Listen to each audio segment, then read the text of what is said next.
நன்றி நன்றி நன்றி பிராங்க்லின், நன்றி பிராங்க்லின். நண்பர்கள் அனைவருக்கும் மீண்டும் ஒருமுறை என்னுடைய அன்பான பணிவான வணக்கங்களை தெரிவித்துக் கொள்றேன். என் பெயர் ஜான். நான் ஒரு குடி நோயாளி. எல்லாம் வல்ல இறைவனோட அருளாலையும் தோழமையில இணைந்து செயல்படுவதால் நான் பெற்றுக்கொள்ளக்கூடிய அனுபவம் தந்த நம்பிக்கையாலையும் இன்னைக்கு ஒரே ஒரு நாள் நான் குடிக்கல, தெளிவா மன நிறைவா அமைதியா வாழ என்னாலான எல்லா முயற்சிகளையும் செய்து கொண்டிருக்கின்றேன். நாம கோயம்புத்தூர் ஒருங்கிணைப்பு குழு மனசாட்சியின் தீர்மானத்தின்படி இந்த 24 hours a day அப்படின்ற புத்தகத்தை எடுத்து அந்த புத்தகத்துல இருந்து ஒவ்வொரு நாளும் ஒரு பக்கத்தை வாசிச்சு அதோடைய விளக்கத்தை பார்த்து கலந்தாய்வு செய்து கொண்டு இது கூட்டத்தை நடத்திட்டு இருக்கிறோம். அதன் தொடர்ச்சியாக இன்றைக்கு நாம பார்க்க இருக்கிற பக்கம் பிப்ரவரி மாதம் 26ஆம் நாள். முதல்ல நாம அந்த சிந்தனையை வாசிச்சு அதுக்கப்புறமா அதுக்கான விளக்கத்தை பார்த்து கலந்தாய்வு செய்து இந்த கூட்டத்தை நிறைவு செய்து கொள்வோம். பிப்ரவரி 26. தேங்க்யூ. ஓகே, 24 மணித்துளிகள் ஒரு நாள் சிந்தனை பிப்ரவரி 26. தோழமையின் இன்றைய சிந்தனை. தோழமையில் வந்து இணைந்த பின்னர் நம்மை விட உயர்ந்த ஒரு சக்தியின் இருத்தல் குறித்த உண்மையை ஐயமின்றி மறுக்காமல் ஏற்றுக்கொண்டதால் நாம் இனி வாழப்போகும் நாட்களை மனத்தெளிவுடன் வாழ்வோம் என்ற நம்பிக்கையை வந்தடைந்தோம். இறையருள் பேராற்றல் என அழைக்கப்படும் அந்த தெய்வீக தத்துவத்தை முழுமையாக ஏற்றுக்கொண்டோம். இறையருள் பேராற்றலின் நல்ல ஒழுங்கான வழிகாட்டுதலை நாடினோம். ஒவ்வொரு நாள் காலையும் இறையருள் பேராற்றலிடம் உள்ளார்ந்த தொடர்பு கொள்ள அமைதியான தருணங்களை நாடி சென்றோம். அந்த நாளில் மனத்திலுடன் வாழ இறைவனது உதவியை கேட்டோம். ஒவ்வொரு இரவும் அன்றைய நாள் நம்மை தெளிவுடன் வைத்தமைக்காக நாம் இறையருள் பேராற்றலுக்கு நன்றி கூறினோம். ஒரு குடிநோயாளியை மனத்தெளிவுடன் வாழும் மனிதனாக மாற்ற வல்ல இறை சக்திக்கு தோழமையில் நான் காணும் ஒவ்வொரு மனிதர்களும் சாட்சிகள் என நம்புகிறேனா? இன்றைக்கான தியானம். பாலைவனத்தில் தாகத்துடன் நீருக்காக ஏங்கி ஓடும் ஒருவனை போல நானும் நம்பிக்கையை கண்டறிய ஏங்கி பிரார்த்திக்க வேண்டும். இறைவன் என்னை கைவிட மாட்டார் என்ற உறுதியான உள்ளுணர்வு எனக்கு என்ன உணர்த்தும் என்பதை நான் அறிந்து கொண்டு விட்டேனா? நான் அடுத்த நொடி சுவாசிப்பேன் என்று உறுதியாக நம்புவதை போல இறையருள் பேராற்றலின் மீதும் நம்பிக்கை கொள்கிறேனா? என் நம்பிக்கை நாளுக்கு நாள் வளர வேண்டும் என்று பக்தியுடன் நான் தினசரி பிரார்த்திக்க வேண்டும். என் வாழ்வில் எனக்கு குறைவு ஏதும் இல்லை, ஏனெனில் எனக்கு தேவையான எல்லாம் என்னிடம் உள்ளன. இதை நம்பும் நம்பிக்கையே எனது தேவை. நான் குப்பை மேட்டின் மேல் அமர்ந்துள்ள ஒரு மாபெரும் பணக்காரரின் மகனுக்கு ஒப்பானவன். என்னைக்குள் நான் விரும்பும் அனைத்தும் கொட்டி கிடக்கின்றன. பிரார்த்தனை. எனக்கு தேவையான அனைத்தையும் இறைவன் வைத்துள்ளார் என நான் உணர வேண்டும் என வேண்டுகிறேன். அவரது சக்தியை உபயோகிப்பதற்கு எப்பொழுது வேண்டுமானாலும் எடுத்துக் கொள்ளலாம் என்பதை நான் அறிய வேண்டும் என்பதற்காக நான் பிரார்த்திக்கிறேன். நன்றி. நன்றி நன்றி நன்றி நன்றி. நண்பர்கள் அனைவருக்கும் மீண்டும் ஒருமுறை என்னுடைய அன்பான பணிவான வணக்கங்களை தெரிவித்துக் கொள்றேன். என் பெயர் ஜான். நான் ஒரு குடி நோயாளி. இல்லாமல் இறைவனோட அருளாலையும் தோழமையில இணைந்து செயல்படுவதால் நான் பெற்றுக்கொள்ளக்கூடிய அனுபவம் தெம்பு நம்பிக்கையாலையும் இன்னைக்கு ஒரே ஒரு நாள் நான் குடிக்கல, தெளிவா மன நிறைவா அமைதியா வாழ என்னாலான எல்லா முயற்சிகளையும் செய்து கொண்டிருக்கின்றேன். இன்றைக்கு வாசிக்கப்பட்ட இந்த பக்கம் பிப்ரவரி 26 வழங்கப்பட்டிருக்கிற அந்த சிந்தனை நேற்றைய சிந்தனையை தொடர்ந்து வழங்கப்பட்டிருக்கிற சிந்தனையாகத்தான் அதை நான் பாக்குறேன். நேற்றுக்கும் நாம அந்த 2வது ஸ்டெப்பை பத்தி பார்த்தோம். இன்னைக்கும் தோழமை பரிந்துரைக்கக்கூடிய அந்த 12 படிகள் அடங்கிய மீட்படையும் செயல் திட்டத்தின் 2வது படிநிலை பரிந்துரையை குறித்து இன்னொரு முறை ஆழமாக சிந்தித்து பார்க்க அழைக்கப்பட்டிருக்கிறோம். செகண்ட் ஸ்டெப் 2வது படிநிலை பரிந்துரை என்ன அப்படின்னு ஒரு தடவை ரீகால் பண்ணிப்போம். எங்களை விட வலிமை பொருள் சக்தி எங்களை தெளிவு நிலைக்கு மீட்டு வரும் என்ற நம்பிக்கையை வந்தடைந்தோம். ஆங்கிலத்துல சொன்னா came to believe that a power greater than ourselves could restore us to sanity. ஆரம்ப வார்த்தை, இந்த ஸ்டெப்ல உள்ள ஆரம்ப வார்த்தை came to believe, நம்பிக்கையை வந்தடைந்தோம் அப்படின்னு இந்த செகண்ட் ஸ்டெப்ல உள்ள வார்த்தை சொல்லு. came to believe, நம்பிக்கையை வந்தடைந்தோம். இப்ப நம்பிக்கையை வந்து அடையிறது என்ன அப்படின்னா, நம்பிக்கை வந்து அடையிறது ஒரு இலக்கை அடைவதை போல ஒரு பொய் தோற்றத்தை இங்க அளிக்கிறது அப்படின்றது தவிர்க்க முடியாத ஒரு உணர்வு. இப்ப ஏதாவது ஒரு கோர்ஸ்ல சேர்றோம் அப்படின்னா சரிதான், ஒரு பிஇ டிகிரில சேர்றோம், பிஏ டிகிரில சேர்றோம், எம்பிபிஎஸ் டிகிரில படிக்கிறதுக்கு ஒரு காலேஜ்ல சேர்றோம் அப்படின்னா கடைசி ஃபைனல் இயர் முடிச்சுட்டு கையில ஒரு டிகிரி வாங்குறது நம்முடைய இலக்கு. அது ஒரு டெஸ்டினி. அந்த இலக்கை அடைகிறத போல நம்பிக்கையை நம்ம வந்து அடைஞ்சிட்டோம் அப்படின்னு நம்ம சொல்ல முடியுமா அப்படின்ற ஒரு கேள்விய நம்ம கிட்ட கேக்குறாங்க. நம்பிக்கை அடைவது ஒரு இலக்கை அடைவதை போல ஒரு பொய் தோற்றத்தை நமக்கு கொடுக்குது. ஆமா, நான் நம்பிட்டேன், நம்பிக்கை வந்து அடைஞ்சிட்டேன் அப்படின்ற ஒரு பொய் தோற்றத்தை நமக்கு கொடுக்கறது அது தவிர்க்க முடியாத ஒரு உணர்வு. எல்லாருக்கும் அந்த நேரத்துல நாம் நம்புறது உண்மை அப்படின்னு தோணும், கண்டிப்பா தோணும். ஆனால் நம்பிக்கையை வந்து அடைவது என்பது உறுதியான நம்பிக்கை உள்ளுணர்வை அடைவதை நோக்கி முன்னேறும் ஒரு தொடர்ச்சியான பயணம். அது வந்து ஒரு ஒரு டெஸ்டினி இல்ல, ஒரு டிராவல் அப்படின்னு சொல்றாரு. நம்பிக்கையை வந்தடைவது, கேம் டு பிலீவ் அப்படின்றது வந்து ஒவ்வொரு நாளும் அந்த நம்பிக்கையை நோக்கி நாம முன்னேறிக்கிட்டே இருக்கிறோம் அப்படின்ற கருத்தை இன்னைக்கு நமக்கு சொல்ல வராங்க. நம்மளுக்கு உள்ளார உள்ள உறுதி ஒவ்வொரு நாளும் கொஞ்சம் கொஞ்சம் மேம்பட்டுக்கிட்டே போற ஒரு நிலையை தான் நம்பிக்கையை வந்து அடையிறத நோக்கி நம்ம முன்னேறிக்கிட்டே இருக்கிறோம் அப்படின்ற கருத்தை இன்னைக்கு சொல்றாரு. இன்னைக்கு என் மனசுல ஒண்ணு நம்புறேன், யாராச்சும் ஒரு எனக்கு தெரியாத ஒரு கருத்து இன்னொரு மனிதர் மூலமாக எனக்கு சொல்லப்படுகிறது, ஒரு உபன்யாசமோ அல்லது ஒரு பெரிய பிரசங்கமோ அல்லது ஒரு பெரிய மனிதர் எழுதின ஒரு புத்தகத்தையோ நான் படிக்கிறேன். அப்போ நான் இதுவரைக்கும் நம்பிட்டு இருந்த நம்பிக்கைக்கு எதிராக ஒரு கருத்து சொல்றப்ப அதை குறித்து சிந்திச்சு பார்க்க ஆரம்பிக்கிறேன். ஒண்ணு நாளைக்கு காலையில என்னுடைய நம்பிக்கை இங்க இருந்து அங்க மாறுது, முற்றிலும் வேறொரு நம்பிக்கையாக மாறி விடணும் அப்படின்னு கருத்துவது முற்றிலும் தவறான ஒரு கண்ணோட்டம். அது நம்பிக்கை கிடையாது அப்படின்ற கருத்து இன்னைக்கு நம்மளுடைய சிந்தனைக்கு கொடுக்குறாங்க. நம்பிக்கை வந்து அடைகிறதுங்கிறது ஒரு மதத்துல இருந்து இன்னொரு மதத்துக்கு போன்ற ஒரு செயல் அல்ல. இவ்வளவு நாளும் ஒன்ன நம்பிட்டு இருந்தேன், இன்னைக்கு இங்க இருந்து அங்க வேற ஒரு நம்பிக்கைக்கு மாறிட்டேன், அதனால நான் நம்பிக்கையை வந்து அடைஞ்சிட்டேன் அப்படின்னு சொல்ல முடியுமா? நான் அப்படிதான் நினைச்சுக்கிட்டு இருந்தேன். ஒரு ஒரு ஒரு ஒரு நாள் வரைக்கும் ஒன்ன நம்பிக்கிட்டே இருக்கிறேன். திடீர்னு நான் நம்பினதுக்கு முரணாக ஒரு கருத்து எனக்கு சொல்லப்படுகிறது. உடனே இந்த கருத்துல இருந்து அந்த கருத்துக்கு மாறிட்டேன் அப்படின்னா நான் நம்பிக்கையை வந்து அடைஞ்சிட்டேன்னு சொல்லிட முடியுமா?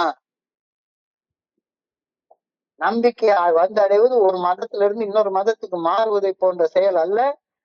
நம்பிக்கை வந்து அடைவதை ஒரு கிராஜுவல் எக்ஸ்பெடிஷன் அப்படின்னு என்னுடைய குருஜி எனக்கு சொல்லுவாரு.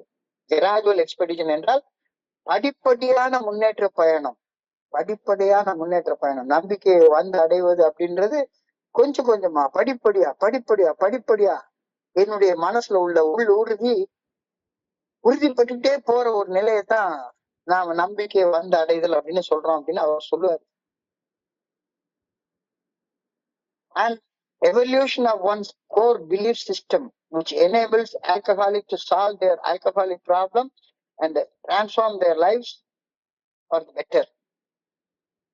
அதாவது என் மனசுக்குள்ளார இருக்கக்கூடிய மையமாக இருக்கக்கூடிய ஒரு நம்பிக்கை, இது நாள் வரைக்கும் அந்த நம்பிக்கை தேஞ்சிக்கிட்டே இருந்தது. ஏஏக்கு வர்ற வரைக்கும் என்னால ஒரு மகிழ்ச்சி, ஆனந்தமான, நிம்மதியான, நிறைவான வாழ்க்கையை வாழ முடியும் அப்படின்ற நம்பிக்கை வந்து காலேஜ்ல இருந்து வெளியே வர்ற நேரத்துல நான் மதுவை முதல்ல குடிக்க ஆரம்பிச்ச நேரத்துல இருந்து தோழமையில வந்து சேர்ற வரைக்கும் அந்த நம்பிக்கை வந்து கொஞ்சம் கொஞ்சமா தேஞ்சி ஏல வந்து சேர்றப்போ ஒண்ணுமே இல்லாத ஸ்டேஜுக்கு வந்துருச்சு.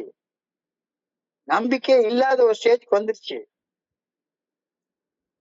ஆனா ஏக்கு வந்ததுக்கு அப்புறமாக எனக்கு உள்ளார இருக்கக்கூடிய அந்த நம்பிக்கை இல்லாத தன்மை, அது என்னாலேயும் நிம்மதியா, நிறைவா, அமைதியா, ஆனந்தமா வாழ முடியும் அப்படின்ற நம்பிக்கையே இல்லாத நிலைமை கொஞ்சம் கொஞ்சமா மாறி என்னாலையும் என்னுடைய குடி பிரச்சனையில இருந்து வெளியே வந்து ஒரு மேம்பட்ட வாழ்க்கை வாழ முடியும் அப்படின்ற நம்பிக்கை நாளுக்கு நாள் வளர்ந்து கொண்டே வந்தது.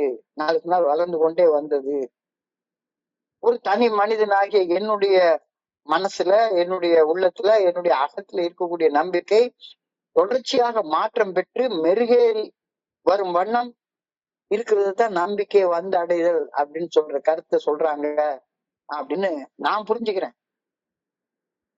இந்த மெருகேற்றப்பட்ட நம்பிக்கை, மெருகேற்றப்பட்ட மாற்றம் ஒரு செயல் அடிமையாக, ஒரு அடிக்டாக வாழ்ந்து கொண்டிருந்த என்ன ஒரு சுதந்திர மனிதனாக வாழ வைக்குது.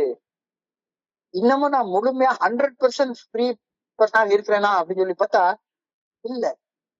இன்னமும் எனக்குள்ளார லேசான பயங்கள் இருக்கு. இது ஏதாவது நமக்கு பிடிக்காதது நடந்துருமோ அப்படின்ற அச்சம், பயம் இருக்கு. எனக்கு பிடிக்காத மனிதர்கள் ஏதாவது சொன்னாங்கன்னா சர்ன்னு மண்டைக்கு விஷம் போல கோபம் ஏறத்தான் செய்யுது. பொறாம வருது, சந்தேகம் வருது. திடீர்னு யாராச்சும் ஒருத்தங்க ஆட் ஃப்ரெண்ட் அப்படின்னு ஒரு ஃப்ரெண்ட் ரிக்வெஸ்ட் வந்தா கூட அந்த ஃப்ரெண்ட் ரிக்வெஸ்ட்ல உள்ள சில 100 ஃப்ரெண்ட் வந்ததுன்னா அதுல 2 ஃப்ரெண்ட் ரிக்வெஸ்ட் வந்து கொஞ்சம் மோசமான ஃப்ரெண்ட் ரிக்வெஸ்டா வருது. ஓஹோ, இவங்களை பார்த்துட்டு நம்ம கொஞ்ச நாளைக்கு லீவ் எடுத்துக்கலாமா அப்படின்ற மாதிரியான ஒரு சபலம் ஏற்படத்தான் செய்யுது. ஸோ நான் முழுமையாக சுதந்திரம் பெற்ற மனிதனாக வாழ்ந்துட்டேனா, என்னுடைய குணக்கோளாறுல இருந்து 100% ஃப்ரீடம் அடைஞ்சு இருக்கிறேனா அப்படின்னு சொல்லி கேட்டா நிச்சயமா இல்ல. அப்பப்ப என் வாழ்க்கையில வந்து சந்தேகங்களும் பயங்களும் வந்து கொண்டேதான் இருக்குது. ஸோ ஒரு தனி மனிதனாக்கி என்னுடைய மனசுல, என்னுடைய உள்ளத்துல, என்னுடைய அகத்துல இருக்கக்கூடிய நம்பிக்கை தொடர்ச்சியாக மாற்றம் பெற்று மெருகேறிட்டு வருது. அப்படின்னா என்ன அர்த்தம்? தோழமையில வந்திருக்கிறப்ப 0% நம்பிக்கை இருந்ததுன்னா இன்னைக்கு ஒரு 50-60% நம்பிக்கையில வாழ்ந்து கொண்டிருக்கிறேன். இன்னும் 100% நம்பிக்கை அந்த நிலையை நான் இன்னும் வந்து அடையல. ஆனா என்னுடைய நம்பிக்கை கொஞ்சம் கொஞ்சமாக மெருகேறி கொண்டே வருகிறது, மாற்றம் பெற்று கொண்டே வருகிறது. இப்போ ஒரு அடிக்டாக, ஒரு செயல் அடிமையாக வாழக்கூடிய மனிதன் நான் இன்னைக்கு கண்டிப்பாக ஆல்கஹால் குடிச்சே தீரணும் அப்படின்ற ஒரு அடிக்டாக இல்ல, சிகரெட் குடிச்சே தீரணும் அப்படின்ற ஒரு அடிக்டாக இல்ல, நான் வெஜிடேரியனை சாப்பிடாம வேற சாப்பாடு சாப்பிடவே மாட்டேன் அப்படின்ற அடிக்டாக நான் இல்ல. ஸோ மாற்றம் அடைஞ்சு கொண்டே வர்றேன், சுதந்திர மனிதனாக மாற்றம் அடைஞ்சு கொண்டே வர்றேன். ஆனாலும் 100% மாறிட்டுனான்னு கேட்டா கண்டிப்பாக இல்ல. இன்னமும் உணர்வுகள் தடுமாறுது, உணர்வுகள் கொந்தளிக்குது, இன்னமும் எனக்குள்ளார சில தீவிர மனக்கிளர்ச்சிகள் இருக்கத்தான் செய்யுது. ஆனா முன்னைய விட உள்ளுக்குள்ளார இல்ல, இந்த உணர்வு தடுமாற்றங்களையும் கடந்து வந்துட முடியும் அப்படின்ற நம்பிக்கை எனக்குள்ளார இப்ப வந்திருக்கு, நல்ல உறுதியாக வந்திருக்கு. அப்ப இந்த கேம் டு பிலீவ் அப்படின்ற முதல் பிரேஸ்ல இருந்து அடுத்த பிரேஸ்க்கு போனா a power greater than ourselves, a power greater than ourselves. இரண்டாவது படி, இரண்டாவது பகுதி a power greater than ourselves. எங்களை விட உயர்ந்த, எங்களை விட வலிமை பொருந்திய ஒரு சக்தி, எங்களை விட வலிமை வாய்ந்த ஒரு சக்தி. இது மிக மிக முக்கியத்துவம் வாய்ந்த வரி. என்னை போன்ற குடி நோயாளிகளுக்காகவே பில்டபிள்யூ இந்த வார்த்தைகளை எழுதி இருக்க வேண்டும் அப்படின்னு நான் நினைக்கிறேன். எங்களை விட உயர்ந்த ஒரு சக்தி. கடந்த நாட்கள்ல ஒரு கருத்தை திரும்ப திரும்ப திரும்ப கவனத்தை குவிச்சு தீர்மானிச்சோம். என்ன கருத்து அப்படின்னா,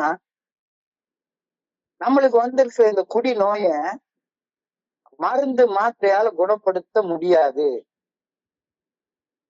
எந்த ஒரு ட்ரீட்மெண்ட் சென்டர்லயும் போய் மருந்து மாத்திரை கொடுத்து இந்த குடி நோயை குணப்படுத்த முடியவே முடியாது, மருந்து மாத்திரையால குணமாகாது, எஸ்பரால் போட்டு குணமாகாது அப்படின்னு ஒரு கடந்த சில நாட்களாக அந்த கருத்தை திரும்ப திரும்ப சொல்லிட்டே இருந்திருக்காங்க. அதே மாதிரி மருந்து மாத்திரையால குணப்படுத்த முடியாதது மட்டுமில்ல, மனோதிடத்தாலையும், வில் பவராலையும், என்னுடைய அறிவாற்றலாலையும் என்னால அதை குணப்படுத்த முடியாது அப்படின்ற கருத்தையும் நம்ம திரும்ப திரும்ப திரும்ப திரும்ப கேட்டுட்டு வந்திருக்கோம். மருந்து மாத்திரையாலையும் குணமாகாது, மனோதிடத்தாலையும் குணமாகாது. ஆனால் ஆழமாக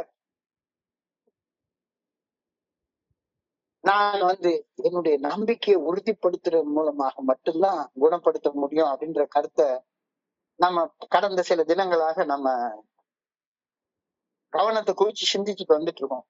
குடி நோய் மருந்து மாத்திரையால குணமாகாது, மனோதிடத்தாலே குணமாகாது. அறிவு சார்ந்த மனோதிடத்தை வலுப்படுத்தும் புத்தகங்களை பெருசா படிச்சு ஒரு குடிநோயின் பாதிப்புல இருந்து மீண்டு வந்து விடலாம் அப்படின்றது முடியவே முடியாது. இது ஒரு ஆழமான உண்மை. இந்த உண்மையை பத்தி கடந்த சில நாட்களாகவே திரும்ப சொல்லிட்டே வந்துட்டு இருக்காங்க. பொதுவாகவே நம்மை விட உயர்ந்த ஒரு சக்தி அப்படின்றதும் நம்மளுக்கு எல்லாத்துக்கும் மனசுக்குள்ளார வரக்கூடிய நினைப்பு மேகங்களை கடந்து வானத்துல எங்கேயோ சிவலோகத்திலயோ வைகுண்டத்திலயோ சொர்க்கத்திலயோ ஹெவன்லயோ இருக்கக்கூடிய ஒரு ஒரு அங்க அரியாசனத்துல அமர்ந்திருக்கக்கூடிய ஒரு ஏதோ ஒரு தெய்வத்துடைய நினைப்பு தான் வருது. எங்களை விட உயர்ந்த ஒரு சக்தி அப்படின்னு சொன்ன உடனே மனசு என்ன கற்பனை பண்ணுது? வானத்தை கடந்து மேகத்தை கடந்து விண்ணுலகம், சொர்க்கம், சிவலோகம், வைகுண்டம் ஏதோ ஒரு பேர் வச்சு அங்க தங்கத்தாலான அரியாசனத்துல உட்கார்ந்து நம்மள ஆட்சி செய்து கொண்டிருக்கக்கூடிய ஒரு பர்சனாலிட்டியுடைய நினைவுதான் நமக்கு வருது. எனக்கெல்லாம் அதான் முதல்ல வந்துச்சு. மேகங்களை கடந்து வானத்துல இருந்து என்னைய நொடிக்கு நொடி என்னைய கண்காணிச்சுட்டு நான் செய்யும் செயல்கள்ல உள்ள பாவ புண்ணிய கணக்கை விடாம எடுத்து வச்சுக்கிட்டு என் வாழ்க்கை முடிஞ்சு நான் மரணம் அடைந்ததுக்கு அப்புறமாக என்னுடைய பாவ புண்ணியங்களுக்கு ஏற்ப எனக்கு சொர்க்கமோ அல்லது நரகமோ கொடுக்கக்கூடிய ஒரு பர்சனாலிட்டியாக ஒரு ஆளாக இந்த வலிமை வாய்ந்த சக்திய நான் பார்ப்பது இன்னமும் நான் மன தெளிவற்ற நிலையில வாழ்வதையே சுட்டி காட்டுகிறது அப்படின்ற கருத்தை என்னுடைய குருஜி அடிக்கடி சொல்லுவார். பவர் கிரேட்டர் தென் அவர்செல்ஸ் அப்படின்னு சொல்ற நேரத்துல அந்த பவரை, அந்த ஆற்றலை, அந்த இறையொரு பேராற்றல, பிரபஞ்ச இயக்க பேராற்றல ஒரு ஆளாக உருவகம் செய்யக்கூடிய அந்த மனப்பான்மை என்னை இன்னும் அதே மன தெளிவற்ற நிலையில வாழ வச்சு கொண்டு இருக்கிறது தொடர்ந்து அப்படின்ற கருத்தை தான் எனக்கு நினைவூட்டுது. இறையொரு பேராற்றல் அப்படின்னு சொன்ன உடனேயே என்னுடைய அப்பா, என்னுடைய அம்மா, என்னுடைய ஆசிரியர்கள் இவங்க எல்லாம் குறிப்பிட்டு சொன்ன ஒரு ஆளாக அந்த இறைவனை நான் நம்ப மறுப்பதால் அதனால ஒரு நாஸ்தியனா நான் மாறிடுவேன்னு நான் நினைக்கவே இல்லை. அதே போல இறைவனை ஒரு ஆளாக நம்பி அவருக்கு பூஜை புனஸ்காரம் சடங்கு சம்பிரதாயம் செய்வதால நான் ஒரு ஆஸ்திகனாக மாறி விடுவேன் அப்படின்ற கருத்தையும் இன்னைக்கு நான் நம்பல. இந்த ரெண்டு கருத்தும் கிடையாது.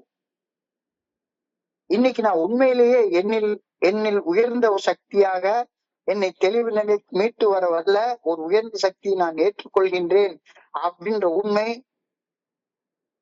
அந்த உண்மைக்கு என்ன உருவாக்க முடியும்? அந்த உண்மைதான் என்னை விட உயர்ந்த ஒரு ஆற்றல், உயர்ந்த ஒரு சக்தி. உண்மைக்கு உருவமோ பெயரோ வடிவமோ கண்டிப்பா கிடையாது.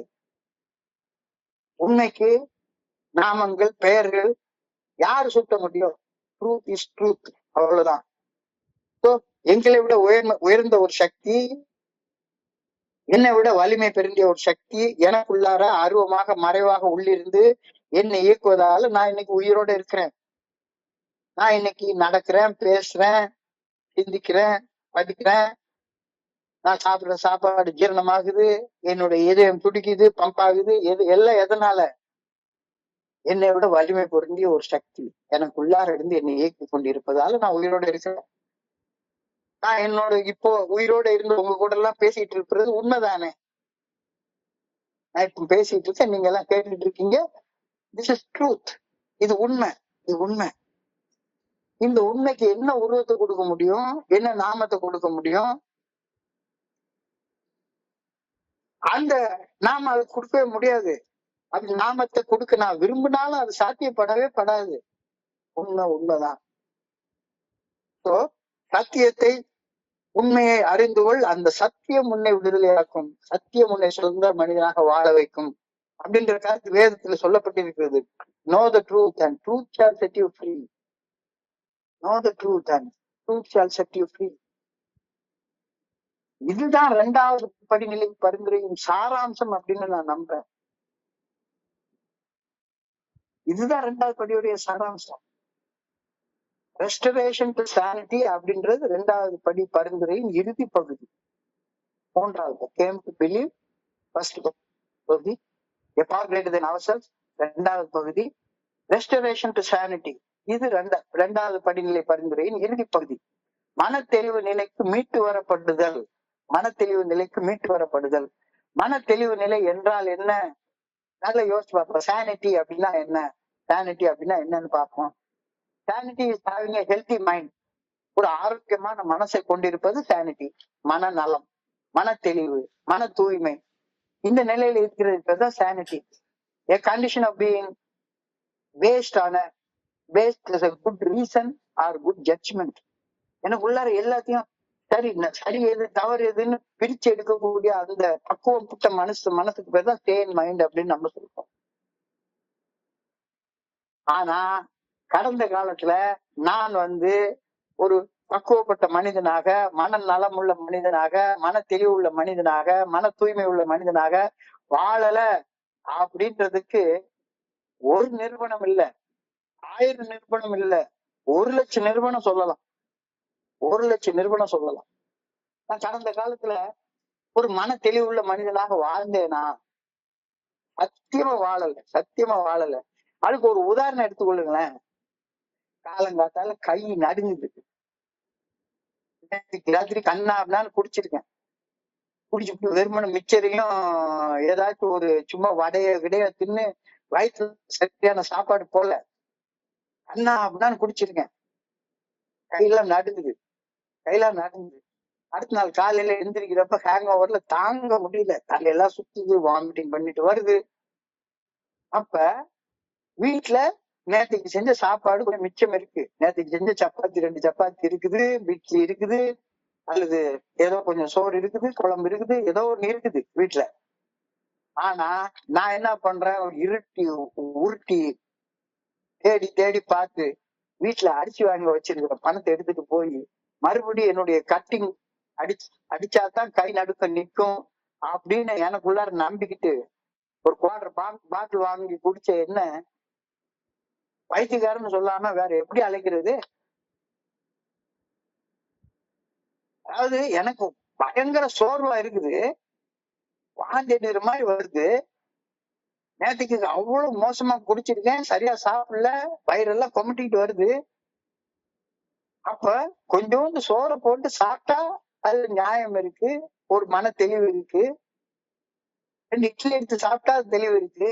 ஆனா நான் என்ன பண்றேன், வீட்டுல அரிசி வாங்க வச்சிருக்கிற பணத்தை எடுத்துட்டு, முக்கியமான செலவுக்காக வச்சிருக்கிற பணத்தை உருட்டி தேடி கண்டுபிடிச்சு அந்த பணத்தை எடுத்துட்டு சட்டையை எடுத்துட்டு தள்ளாடி நடந்து போய் ஒரு கடையில போய் ஒரு பாட்டில வாங்கி அடிக்கிறேன்னா நான் மன தெளிவோட அப்படின்னு எப்படி சொல்ல முடியும்?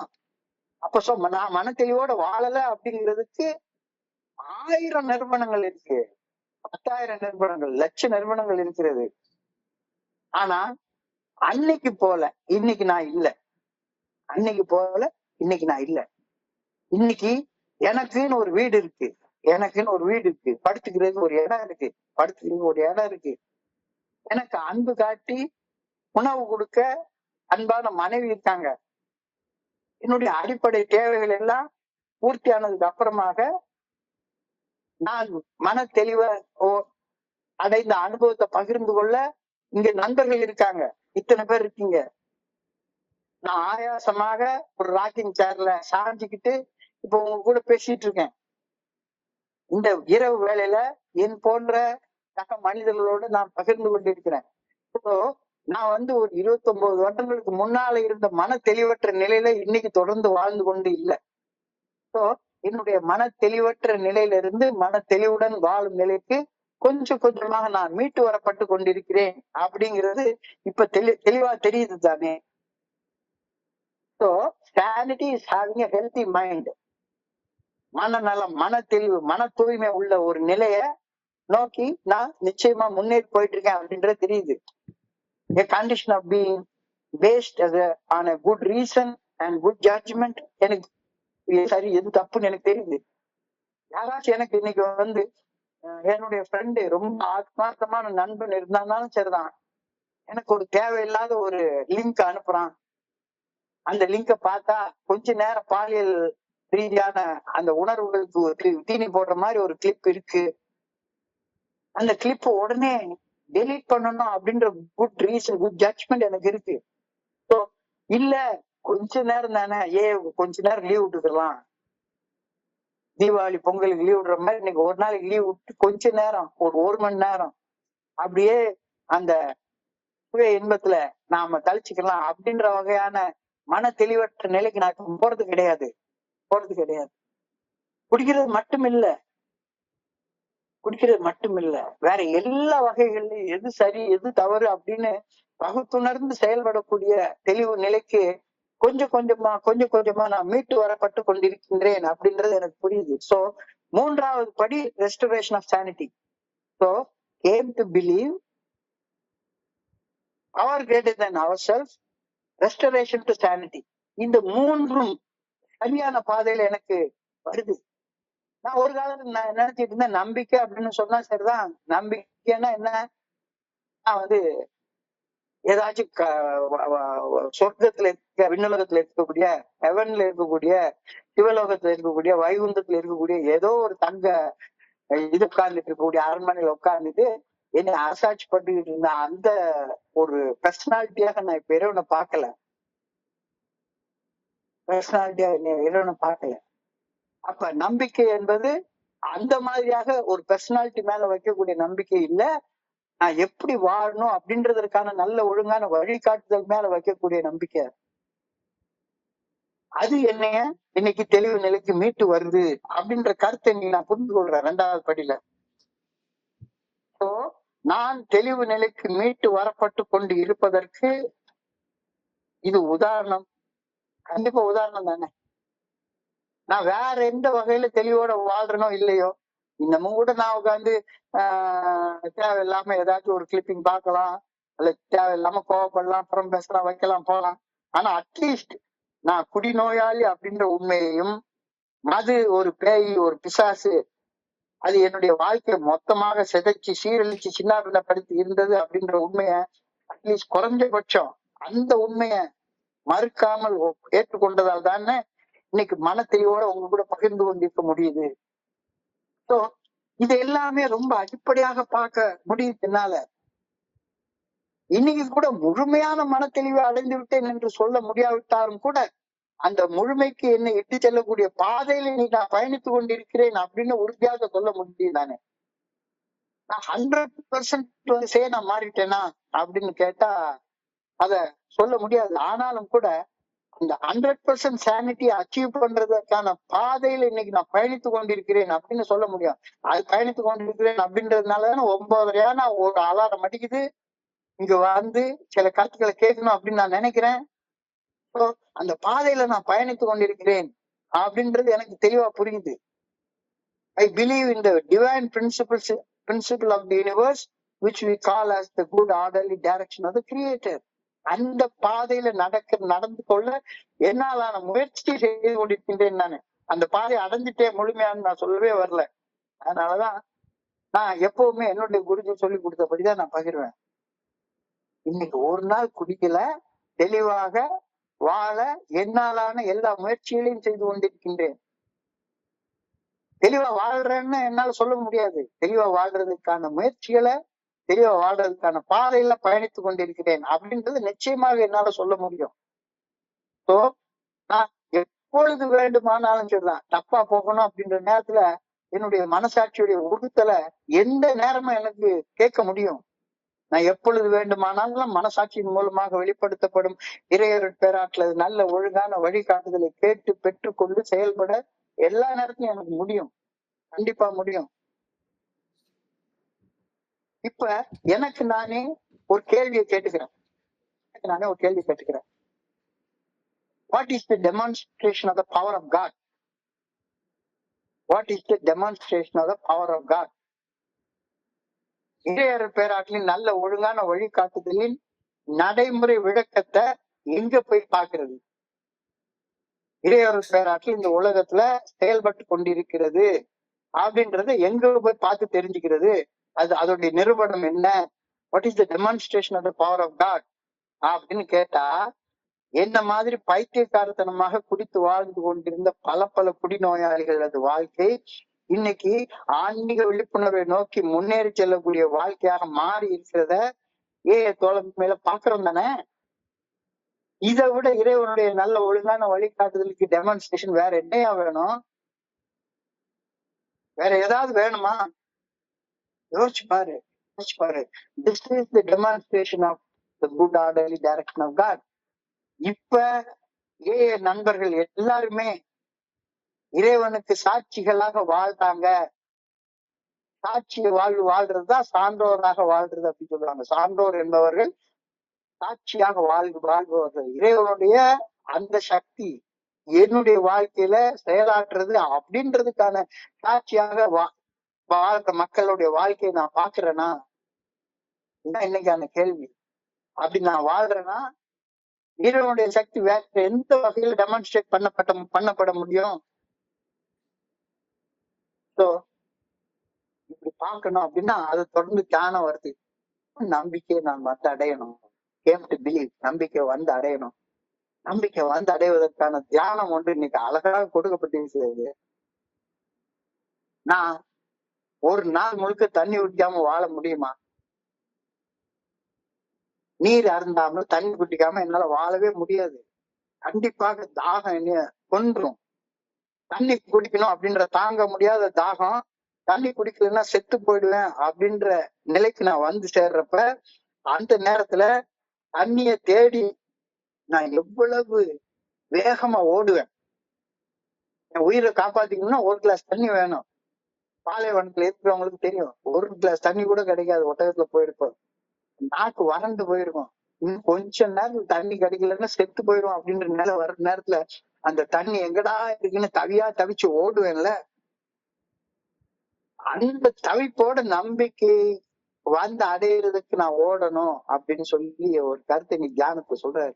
ஏன்னா இல்லாட்ட செத்துருவேன், நான் இல்லாட்ட செத்துருவேன், தண்ணி குடிக்கலன்னா செத்து போயிடுவேன் அப்படின்ற மாதிரி நம்பிக்கையை வந்து அடையலைன்னாலும் பரிதாபமாக அகால மரணம் எனக்கு வந்து சம்பவிச்சிடும். ஸோ நம்பிக்கை அடையிறதுக்கு எப்படி ஓடணுமா? தவிச்ச வாய்க்கு தண்ணி குடிக்க எவ்வளவு ஆர்வத்தோட நான் தேடி தேடி ஓடுவேணும், அப்படி ஓடணும். ஓடி ஓடி செயல்பட்டு அந்த நம்பிக்கையை வந்து அடையணும். இந்த சிந்தனையில உன்னுடைய கவனத்தை சிந்திச்சு பாரு. நீ சாட்சிய வாழ்ந்தே ஆகணும். இல்லை போனா வாழ்க்கையில பிறந்த நோக்கம் நிறைவேறாது. அது அழகா இருக்காது. தண்ணி குடிக்கணும் அப்படின்ற தாங்க முடியாத தாகம், தண்ணி குடிக்கலன்னா செத்து போயிடும் அப்படின்னு தெளிவா தெரியும் போது, அந்த நேரத்துல தண்ணிக்காக எப்படி தேடி தேடி ஓடுவனும், அந்த மாதிரியாக நம்பிக்கை அடையிறதற்கு நீ தேடி ஓடணும் அப்படின்ற கருத்து இன்னைக்கு தியானத்துடைய முதல் வரியில சொல்லப்பட்டிருக்கிறது. நான் மன தெளிவு நிலைக்கு மீட்டு வரப்படுவேன் அப்படின்ற நம்பிக்கையை வந்து அடையலைன்னா, நான் மன தெளிவு நிலைக்கு மீட்டு வரப்படுவேன் அப்படின்ற நம்பிக்கை வந்து அடையலைன்னா, என்னுடைய செயல் அடிமைத்தனா என்னைய சாகடிச்சிடும். புலம்பி புலம்பி புலம்பி புலம்பி செத்தே போயிடுவேன். செத்த வாழ்க்கைதான் வாழ்ந்து கொண்டிருப்பேன். உயிரோட்டமான வாழ்க்கை என்னால வாழ முடியாம போயிடும்.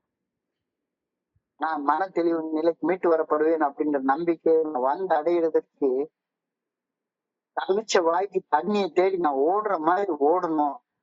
இல்லாட்டி போனா மது என்னைய சாகடிச்சிடும். என்னுடைய செயல் அடிமைத்தங்கள் என்னுடைய அடிக்ஷன் என்னை சாகடிச்சிடும் அப்படின்ற கருத்தை இன்னைக்கு ரொம்ப ஆழமாக சிந்தனைக்கு கொடுத்திருக்கிறாங்க.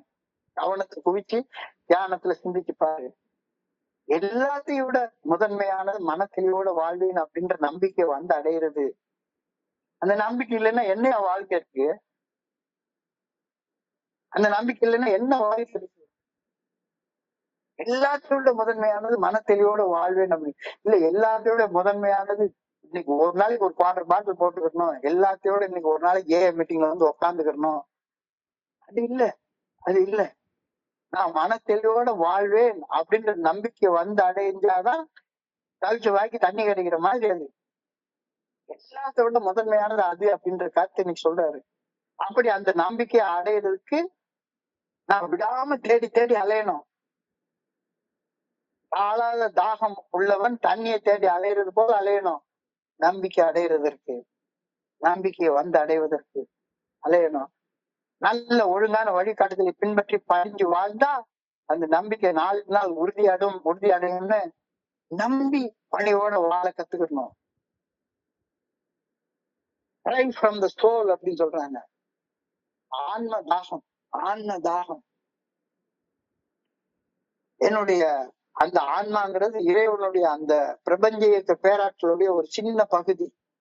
அந்த பகுதிய இறைவனை அடைய முடியாத அளவுக்கு உள்ளுக்குள்ளார சிறையடைச்சு வச்சு கவியா தவிக்க விட்டுட்டு உட்கார்ந்துருக்கேன். என்னுடைய ஆன்மா உள்ளுக்குள்ளார கிடந்து தவிச்சுக்கிட்டு கிடைக்குது, அழுதுட்டு கிடைக்குது. ஆனா இங்க நான் உட்கார்ந்து ஒரு கட்டிங் கிடைக்காதான்னு தவியா தவிச்சிட்டு இருக்கிறேன். எங்கேயாச்சும் ஒரு இடத்துல மைக்கு கிடைக்காதான்னு தவியா தவிச்சிட்டு இருக்கிறேன். ஒரு மட்டன் பிரியாணி கிடைக்காதான்னு தவியா தவிச்சிட்டு உட்கார்ந்துருக்கேன். ஆனா எனக்குள்ளார இருக்கக்கூடிய அந்த இதயம் வந்து எப்பா நம்பிக்கையோட வாழ்க்கையில முன்னேற்ற பாதையில போப்பா அப்படின்னு உள்ள கிடந்து அந்த தவியா தவிச்சிட்டு இருக்கு. அந்த தவிப்பு எனக்கு தெரியவே புரிய மாட்டேங்குது. சோ என்னுடைய ஆத்ம தாகத்தை தீர்ப்பதற்காக செயல்படுவதற்கு என்னாலான எல்லாத்தையும் செய்யணும்.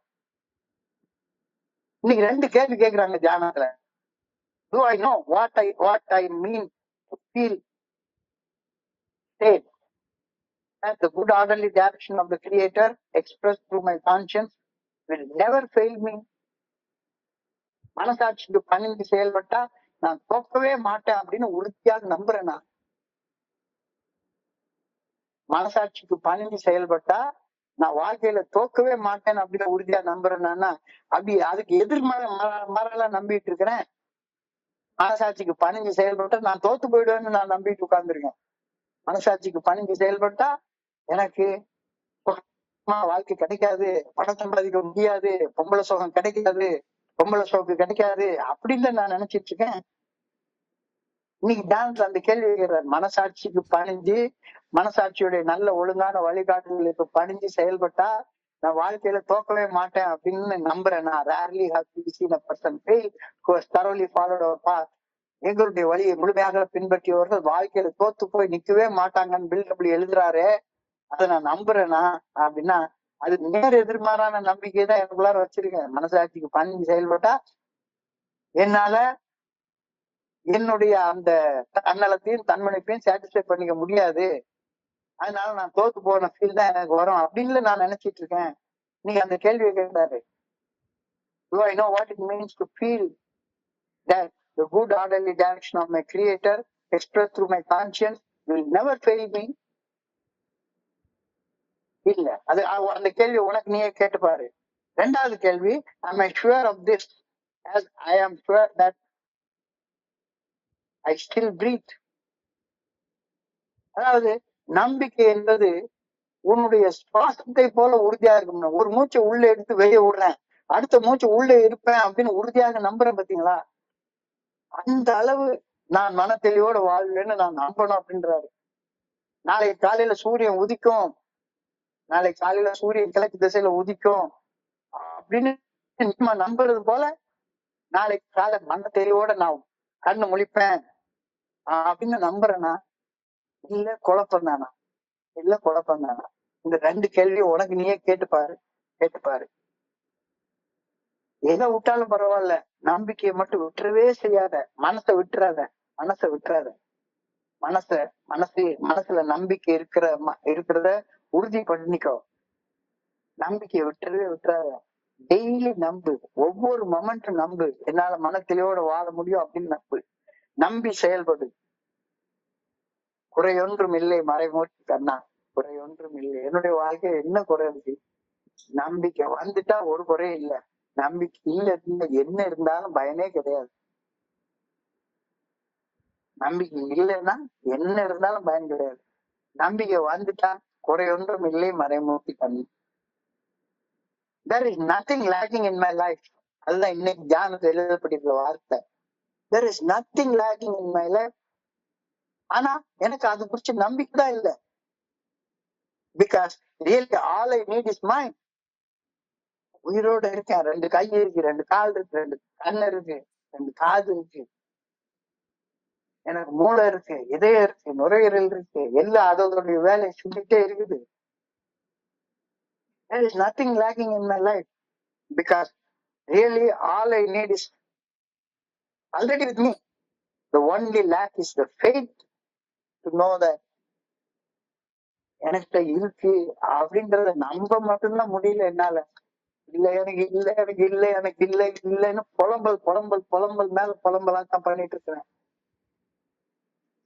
உலக கோடீஸ்வரர்களுடைய ஒரு மகன், பில் கேட்ஸ் உடைய பையன் ஒரு குப்பை மேட்ல நின்று ஒரு வாய் சோத்துக்காக பிச்சை எடுத்துட்டு இருந்தானா அவனை என்னன்னு சொல்றது? உலக கோடீஸ்வரர்கள் ஒருத்தருடைய மகன் ஒரு வாய் சோத்துக்கு ஏங்கி பிச்சை எடுத்து நிக்கிற நிலைமை மாதிரிதான் நான் வாழ்ந்துட்டு இருக்கேன். எல்லாம் இருக்கு, கடவுளுடைய பிள்ளைன்னா அந்த நம்பிக்கைதான் வரமாட்டேங்குது எனக்கு. எனக்கு இல்ல, எனக்கு இல்ல, எனக்கு இல்ல, எனக்கு இல்ல. ஏன் நிலைமை உங்களுக்கு தெரியாது, ஏன் நிலைமை உங்களுக்கு தெரியாது. நீங்க வாட்டுக்கு பேசிட்டு போயிருவீங்க. ஒரு நண்பர் என்கிட்ட நீ காலையில கேக்குறாரு, உங்களுக்கு என்ன சார் பிரச்சனை, 70 வயசு நல்லா வாழ்ந்துட்டீங்க, உங்க வாட்டுக்கு என்னத்தையாச்சும் உளறிக்கிட்டே பிரச்சனை பண்ணிட்டே உட்கார்ந்துருப்பீங்க, ஏன் நிலைமையில இருந்தாலும் உங்களுக்கு தெரியும்.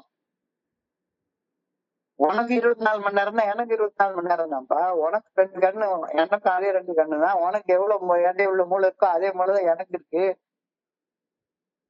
பிரச்சனை என்ன? உனக்கு எனக்கு என்ன வித்தியாசம்?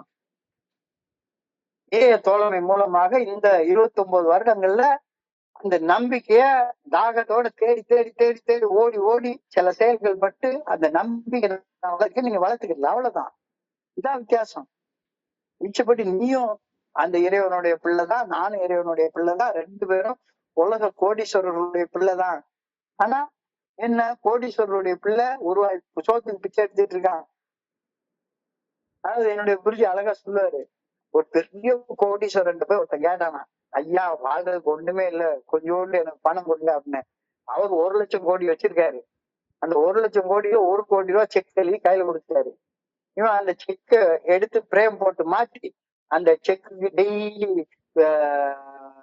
சூட சாம்பிராணி காட்டி அத சுத்தி சுத்தி வந்து நமஸ்காரம் பண்ணி வணங்கிட்டு இருக்கான். ஆனா மறுபடியும் வீட்டுல சமைக்கிறதுக்கு ஆட்சி இல்லை. ஆனா அந்த 1 கோடி ரூபாய் செக்க பிரேம் போட்டு அதுக்கு மாலை போட்டு அதை வணங்கிக்கிட்டு உட்கார்ந்துட்டே இருக்கான். இவனை என்னன்னு சொல்றது?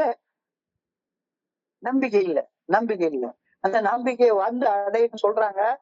மறுபடியும் உட்காந்து நான் புலம்பல் வேலையை தான் பார்ப்பேன். மீட்டிங் புலம்பர் கூடம், மூடர் கூடம் தான். முட்டாள்தனமா இங்க உட்காந்து புலம்பிட்டு இருக்கிறதா என்னுடைய வேலை. அதை தவிர எனக்கு வேற வேலையே கிடையாது. நம்பிக்கை வந்து அடையிறதுலாம் என் வேலை கிடையாது அப்படின்னு சொல்லிட்டு இருந்தேன்னா இவன் என்னன்னு செய்யறது சொல்றது? உலக கோடீஸ்வரனுடைய ஒரு பிள்ளை ஒரு வாய் சோத்துக்கு பிச்சை எடுத்துட்டு இருந்தா என்ன அர்த்தம்? பைத்தியக்காரன் தானே அவனை சொல்லணும், நம்பிக்கை இல்லைன்னு தானே சொல்லணும். தொடர்ந்து pray for that realization that God, good orderly direction of my creator has everything I need.